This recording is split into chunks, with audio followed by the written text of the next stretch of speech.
Hello story lovers, welcome back to my channel Manmohanam part 10.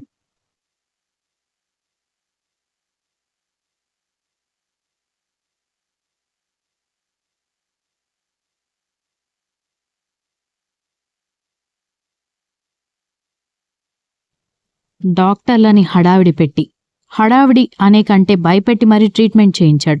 తర్వాత doctor, problem ఏం లేదయ్యా, కాలు చెయ్యి మైనర్ ఫ్రాక్చర్ అయింది, ఒక 10 రోజులు బెడ్ రెస్ట్ కావాలి, తగ్గిపోతుంది. అయినా ఏంటయ్యా నీకు గాక ఉందా లవర్, అందరినీ అంత భయపెట్టావు? పెద్ద పెద్ద ప్రమాదాలు జరిగిన వాళ్ళు కూడా మౌనంగా దేవుణ్ణి ధ్యానిస్తారు బ్రతికించమని, నువ్వు అంతకంటే ఘోరంగా భయపెట్టావు అన్నాడు. ఆద్య నవ్వుకుంది. ఆదిత్య గొణుక్కుంటూ ఆద్యని ఎత్తుకొని ఆటోలో ఇంటికి తీసుకొచ్చాడు. ఆద్య అప్పటి నుండి గమనించింది ఏంటి అంటే ఆదిత్యలో షివర్, అసలు తన చెయ్యి వదలకపోవడం, కంట్లో బలవంతంగా ఆపుతున్న నీటి ప్రవాహం ఆద్యకి ఆశ్చర్యంగా అనిపించింది.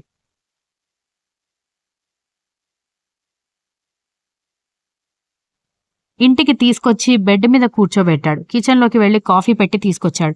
చేతికి మెడకి తగిలించి ఉన్న బ్యాండేజ్ వల్ల తాగలేకపోతుంటే ఆదిత్యనే దగ్గర ఉండి తాగించాడు. ఆదిత్య వైపు చూస్తూ, నీ బైక్ అక్కడే వదిలేసి వచ్చావు, 50 రూపాయలకి 2000 రూపాయలు ఇచ్చావు ఆటో వాడికి, డబ్బులు ఎలాగో తిరిగిరావు, బైక్ అయినా ఉందో లేదో చూసి తెచ్చుకో, నా వల్ల చూడు ఎంత లాసో అంది గిల్టీగా. ఆదిత్య సీరియస్గా చూసి, చూడాద్య, అన్నిటికంటే నువ్వే నాకు ముఖ్యం, బండి కావాలంటే లోన్లో మళ్ళీ తీసుకుంటా, నువ్వు నోరు మూసుకుని రెస్ట్ తీసుకో అని బెదిరించి తన పోర్షన్లోకి వెళ్లి కొన్ని బట్టలు, ఫోన్ తీసుకొచ్చుకున్నాడు. ఏంటి ఆదిత్య, ఇక్కడే ఉంటావా అంది ఆద్య. ఏం ఆద్య, నీకు ఇబ్బందిగా ఉందా? నేనుంటే చెప్పు, వెళ్ళిపోతాను అన్నాడు ఆదిత్య బట్టలు తిరిగి తీసుకుంటూ.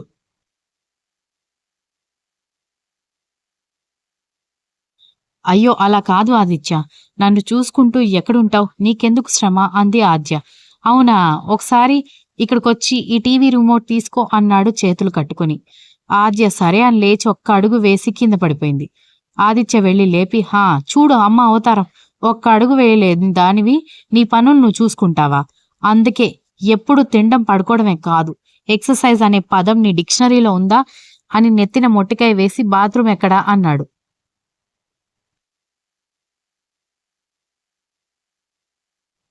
ఆద్య బాత్రూమ్ వైపు చేయి చూపించగానే వెళ్లి స్నానం చేసి వచ్చాడు. నైట్ డ్రెస్లో ఉన్న అతన్ని చూసి ఆద్య గట్టిగా నవ్వుతుంది. అంత కామెడీగా ఏం లేదు గాని పద, నువ్వు ఫ్రెష్ అవుదువు అన్నాడు ఆదిత్య. ఆద్య కళ్ళింతవి చేసుకుని, ఏంటి ఆదిత్య, నువ్వు తీసుకువెళ్తావా బాత్రూంలోకి అంది. అమ్మ తల్లి, బాత్రూంలో కూర్చోబెట్టి వస్తా అంతే, కట్టు తడవకుండా స్నానం చేసి డ్రెస్అప్ అయ్యే బాధ్యత నీదే, నాకు కూడా కొన్ని వాల్యూస్ ఏడ్చాయి, పద అన్నాడు చెయ్యి చాపుతూ.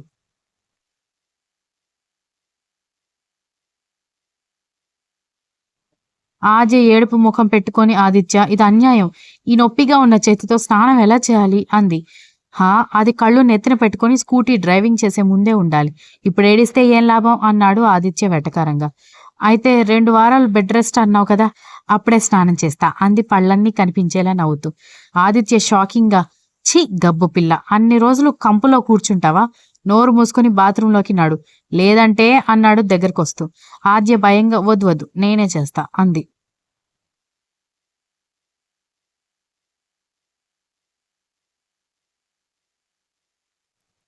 హా, అందుకే పద అని బాత్రూంలో కూర్చోడానికి స్టూల్ అరేంజ్ చేసి ఆజని ఎత్తుకెళ్లి దాని మీద కూర్చోబెట్టి మగ్గు బకెట్ దగ్గరగా పెట్టి, త్వరగా కానివ్వు అని మాత్రం చెప్పను, ఎందుకంటే నువ్వు ఇలా స్నానం చేయడం కష్టమని నాకు తెలుసు, సో ఒక 2 గంటలైనా పడుతుంది, నేను ఆలోపు వంట చేసేస్తా, స్నానం అయ్యాక తీసుకొచ్చి బెడ్ మీద కుదేస్తా, తిందు, పాపం ఈరోజు నోటికి మేతలేక ఏడుస్తుంది అన్నాడు.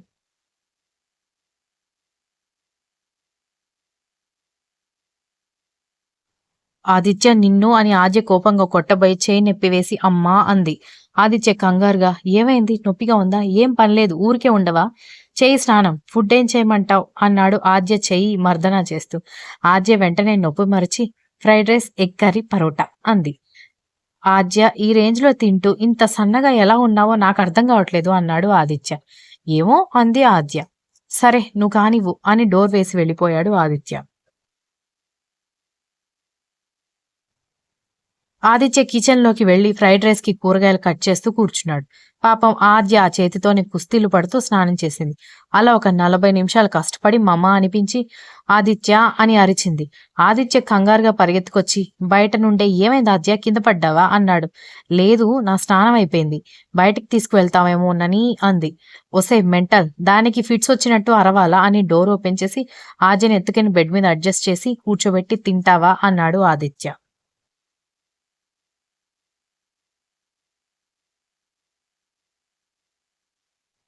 వద్దు ఆదిత్య, ఇంకా 7 కదా అయింది, కొంచెం ఆగి తిందాం అంది. ఆదిత్య సరే అని టీవీ ఆన్ చేసుకుని కూర్చున్నాడు. ఆద్యకి బోర్ కొట్టి ఆదిత్య నా మొబైల్ ఇవ్వవా, చాలా బోర్ కొడుతోంది అంది. ఏం అవసరం లేదు, సైలెంట్ గా కూర్చో, చెయ్యి అలా పెట్టుకుని ఫోన్ నొక్కుతుందంట అన్నాడు కోపంగా. కాదాదిత్య, సంధ్య వాళ్ళకి కాల్ చేయాలి, లేదంటే తర్వాత తెలిస్తే చంపేస్తారు అంది. సరే అని ఆద్య మొబైల్ ఇచ్చాడు ఆదిత్య. ఎడం చేత్తో డయల్ చేసి స్నేహకి కాల్ చేసింది. స్నేహ కాల్ లిఫ్ట్ చేసి ఏమే ఆదిత్య పక్కనుంటే మేం గుర్తురామా అంది. ఆదిత్య చిన్నగా నవ్వుకున్నాడు.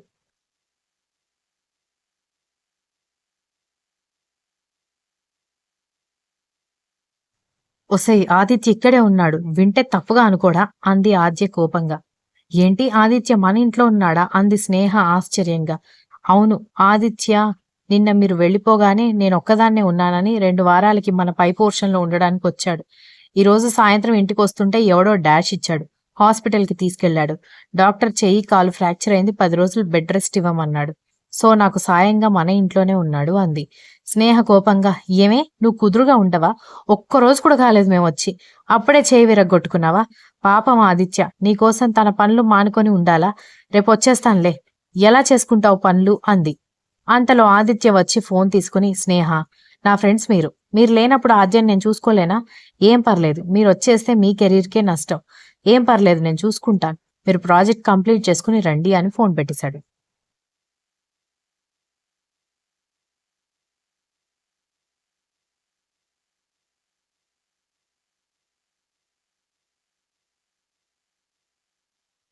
ఆద్య నవ్వుతూ చూసింది. ఏంటి అన్నాడు ఆదిత్య. నువ్వెంత మంచివాడివి ఆదిత్య అంది ఆద్య. హో, తమరికిప్పుడు అర్థమైందా అన్నాడు ఆదిత్య నవ్వుతూ. లేదు, షాపింగ్ మాల్ దగ్గరే అర్థమైంది అంది ఆద్య. సరే, నువ్వు మెడిసిన్ తీసుకోవాలి, భోజనం చెయ్యి అని ఒక ప్లేట్లో పరోటా ఎగ్ కర్రీ, ఇంకో ప్లేట్లో ఫ్రైడ్ రైస్ తీసుకొచ్చి పరోటా తుంచి పెడుతుంటే సైలెంట్గా తినేసింది. ఆదిత్య తినిపిస్తూ ఆంటీ వాళ్ళకి చెప్పావా ఆద్య అన్నాడు. ఆద్యకి పొలమారింది. హే మెల్లిగా, ఏమైంది అన్నాడు ఆదిత్య. అమ్మో, అమ్మకి తెలిస్తే ఇప్పటికిప్పుడు ఇంటికి తీసుకెళ్లిపోయి మళ్ళీ పంపదు అంది ఆద్య. వామ్మో, ఆద్యం చూడకుండా నేనుండలేను అనుకొని అయితే ఏం చెప్పకులే అన్నాడు.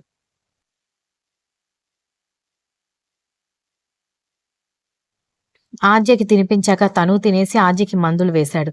ఆదిత్య, ఇందాక ఆటోలో మనం వెళ్తున్నప్పుడు నేను నీ గుండె మీద పచ్చబొట్టు చూశాను, నువ్వెప్పుడు చెప్పలేదు అంది. ఆదిత్య ఉలిక్కిపడి చూసావా మొత్తం అన్నాడు. ఆద్య అంటే సగమే కనపడింది, నా బేబీ గుర్తొచ్చాడు అంది డల్లుగా. ఆదిత్య దిగులో ఒకవేళ అతను కనిపిస్తే నీ రియాక్షన్ ఏంటి ఆద్య అన్నాడు. ఆద్య ఆనందంగా గట్టిగా కౌగిలించుకొని ఒక కిస్ ఇచ్చి ఐ లవ్ యూ చెప్తా అంది ఏదో ట్రాన్స్ లో మైమరిచిపోతూ. ఆదిత్య కనిపిస్తాడులే అన్నాడు.